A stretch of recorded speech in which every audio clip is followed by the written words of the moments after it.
गोड़ लगतनी भोजपुरिया समाचार में राउर स्वागत बटुए। कौन बनेगा बक्सर काराकाट आयारा के चैंपियन? भोजपुरिया समाचार के सटीक सर्वे। भोजपुरिया समाचार बस दिल थाम के बैठी। हमनी के सर्वे में के आगे बटुए, के जीत रहल बा, के कर हार हो रहल बा, साफ साफ बतावे जा रहल बा।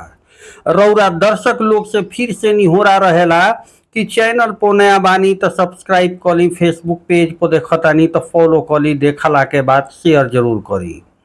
जी हाँ, बक्सर आरा आ काराकाट। पहले शुरुआत हमनी के काराकाट से करब जा। काराकाट जवन की भारत के पटल पोछा गईल तब जब पवन सिंह निर्दलीय हिजा से लड़े के घोषणा कर दिहले। जी हाँ, पावर स्टार पवन सिंह के नाम से मशहूर पवन सिंह लड़े के घोषणा कैले। ओहिजा पहले ही से भारतीय जनता पार्टी के गठबंधन में रहे वाला आरएलएसपी के उपेंद्र कुशवाहा कैंडिडेट रहलन। साथे साथ इंडिया गठबंधन के सुदामा प्रसाद, माफ करब, ओहिजा से राजा राम जी रहलन। अब पवन सिंह के आसनसोल से टिकट मिलल रहे, लेकिन आसनसोल कुछ कारण से लड़े से मना कर दिले, जेकरा बाद पवन सिंह एहिजा पहुंच गईले। लगातार पवन सिंह के घेरे के प्रयास बीजेपी और साथे साथ इंडिया गठबंधन के तरफ से भइल। पवन सिंह भी ठान ले रहन कि हमरा जवन बा एहिजा हर गुणा गणित लगा देले के बटुए। एक से एक वीडियो ऑडियो वायरल भइल, जवना में एगो उनकर वीडियो ऐसा वायरल भइल कि मिलियन में पहुंचल कि चचिया रे सेतिहा के भाषण आ 5 किलो राशन से घर के चूल्हा जरी, केहू आई केहू जाई, बाकी पवन में एहिजे रह जाई रे माई। ई वायरल खूब भइल रहे।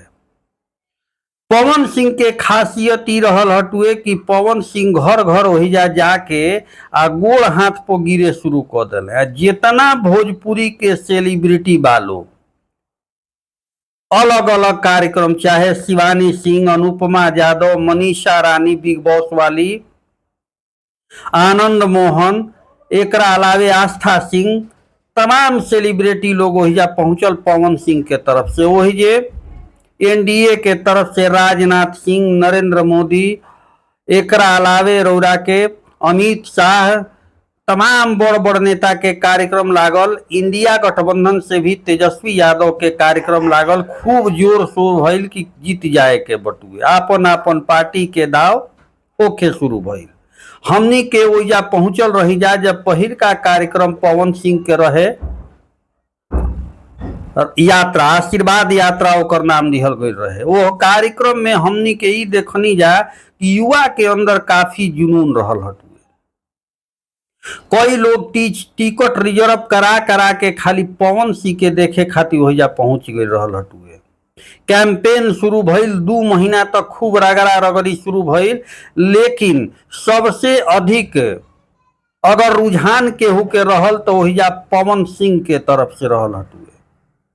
बात होखे उपेंद्र कुशवाहा के या महाबली सिंह जे सांसद रहला, उनकर जनता में आक्रोश देखल गईल कि लोग कुछ कैल ही नहीं खे, कवना आधार पर हमनी के जौन बा इनका के मतदान करब जा। ई दोनों जना के जौन बा जनता सीधे सीधे नेगलेक्ट कर दिहलस। ये दोनों जना के जनता नेगलेक्ट करत। अब लड़ाई हो गई राजा राम और पवन सिंह के अंतर्गत। लेकिन एगो चीज और देखी, ई बड़ा सवाल बटुए। जवन खेसारी लाल यादव तेज प्रताप के साथे स्टेज प्रोग्राम करत रहन, उ खेसारी लाल यादव पवन सिंह के कार्यक्रम में पहुंच जाता रे। लाखों के भीड़ जुटत बटुए, लाखों लोग पहुंचत बड़ुए, मूवमेंट ओइजे से हो जात बड़ुए। यादव राजपूत वोटर बा सीधे सीधे पलट के ने पहुंच जाता रे। तो जब फाइनल डिसीजन भोजपुरिया समाचार के भी आ रहल बटुए, इहो मुहर लगा रहल बा कि काराकाट से पवन सिंह के जीत हो रहल बटुए। ई एगो सर्वे है, एकरा के अन्यथा नहीं खेलेवे के। केहू पार्टी के होई तो अपना ऊपर ना ली। सर्वे हर रिजल्ट फाइनल आवल अभी बाकी बटुए, लेकिन जैसन कि हमनी के आंकड़ा बटुए, पवन सिंह पूरे बिहार में कहीं ऐसा मत होखो जवन सैलाब जन सैलाब देखे के मिलता, बिहार में सबसे रिकॉर्ड मत से मत जीत जास, जैसन की देखे में आ रहल बटुए।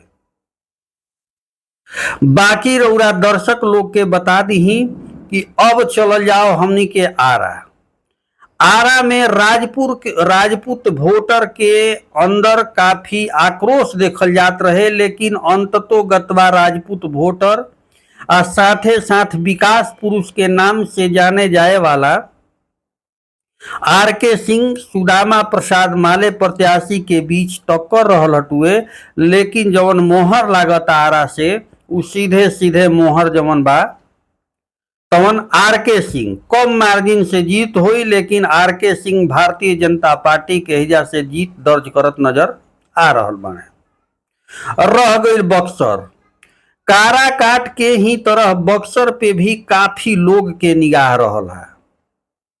काराकाट जौना तरीका से हाईटेक सीट बनल रहल हटुए, उ एहिजो हाईटेक बनल रहल हटुए। एहिजा चतुष्कोणीय लड़ाई रहल है। निर्दलीय ददन पहलवान, यादव वोट बैंक पे पकड़ मजबूत रखे वाला आईपीएस आनंद मिश्रा, जेकरा के उम्मीद दिवावल गई रहे कि बीजेपी से शायद सीट मिली, लेकिन निर्दलीय लड़ने जौन की असम कैडर के तेज तरार आईपीएस रहल हन। आ एकरा अलावे बीजेपी से कैंडिडेट मिथिलेश तिवारी आरजेडी के पूर्व मंत्री आरजेडी से रह चुकल सुधाकर सिंह। लड़ाई चरम पर रहल हटुए। चुनाव के 4 दिन पहले तक लड़ाई जवन बा आनंद मिश्रा आ सुधाकर सिंह के बीच रहल है। बीजेपी दूर दूर तक नजर ना आवत रहल हिया, लेकिन का जाने कौन हवा चलल है कि एक दिन पहले वोट जौन बा अजब करवट बदल सटुए। आरजेडी के तरफ से मुख्य मैटर राखत रहल हटुए राजपूत वोटर, लेकिन जब परिणाम सामने आवे के बारी रहल हा, वोट देवे के बारी रहल हा, राजपूत वोटर में सेंधमारी हो गई। ब्राह्मण वोट जवन आनंद मिश्रा के देत रहल हन, तवन ब्राह्मण वोट कुछ तो रुक गईले, लेकिन अधिकतर ब्राह्मण वोट बीजेपी पर चढ़ गई। राजपूत वोट भी बीजेपी पे चढ़ गई, जेकरा बाद बीजेपी बढ़त नजर बनावत आयल। आ बीजेपी के बढ़त के कारण इहे रहल हटुए। रह गई ददन पहलवान के, तो ददन पहलवान यादव वोट बैंक में खूब सेधमारी कइले बाड़े। कई गांव ऐसा बटुए जहां यादव के भरपूर इनका के वोट मिलल बटुए। आनंद मिश्रा एगो ऐसा प्रत्याशी बाणे जेकरा हर पार्टी के वोट मिलल बटुए, हर जाति के वोट मिलल बटुए। आनंद मिश्रा यादव के भी वोट मिलल बा, मुसलमान के भी वोट मिलल बा, राजपूत के भी वोट मिलल बा, ब्राह्मण के भी वोट मिलल बटुए। आनंद मिश्रा ऑप्शनल हो गइलन जब वोट देवे के बारी रहे। तो राजपूत समाज के लोग लगभग 50% से ऊपर बीजेपी के साथे जुड़ गए। जौन एगो आक्रोश रहे, गुजरात के रूपाला जौन रहन सांसद बयान उठपटांग देले रहन, वो आक्रोश रहल हटुए, आरजेडी के तरफ से मूव करत रहे, लेकिन अंत समय में जौन बा तवनी वोट राजपूत वोट बैंक चढ़ गई बीजेपी के साथे। आरजेडी के वोट बैंक में सेंधमारी हो गई ददन पहलवान के तरफ। मिला जुला के जौन परिणाम आ रहल बटुए, हाँ आरजेडी के कुछ ऐसा जगह बटुए बक्सर में जहां मिलल बा, जैसे चौसा पावर प्लांट के मामला गरम रहल हटुए। ओजा हर जाति के लोग, चाहे ब्राह्मण चाहे कौनो कास्ट के लोग आरजेडी के ही वोटिंग कैले बटुए, जैसन कि हमनी के रुझान मिल रहल बटुए।